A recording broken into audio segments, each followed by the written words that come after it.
இன்னைக்கு என்ன படம் பார்த்துட்டு வந்திருக்கேன் அப்படின்னா மகாராஜா. ரொம்ப வருஷம் ஆச்சு இப்படி ஒரு படம் பார்த்து. தமிழ்லன்னு சொல்லல, ஜென்ரலாவே சொல்றேன். இப்படி ஒரு படம் பார்த்து இவ்வளோ தாக்கம் கொடுத்து என்னை தியேட்டரை விட்டு வெளியே அமிச்ச படம் ரொம்ப வருஷம் ஆச்சு தியேட்டர்ல பார்த்து. ரைட்டிங் வந்து 100% பெர்ஃபெக்டா இருந்தா மகாராஜா மாதிரி படம் தான் வெளியே வரும். நிறைய விஷயங்களை சொல்ல முடியல, நிறைய விஷயங்கள் சொன்னா ஸ்பாயில் ஆயிரும். நிறைய ட்விஸ்ட் இருக்கு. ட்விஸ்ட்னு கிடையாது, நிறைய இடத்துல ஓப்பன் பண்ணியிருக்காங்க சில விஷயங்களை.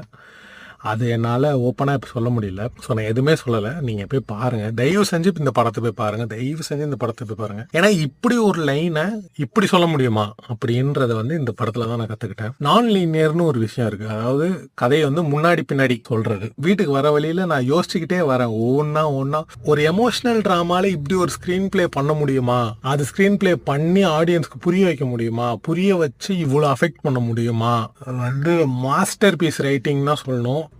போய் ஃபேமிலியோட போய் படம் பாருங்க.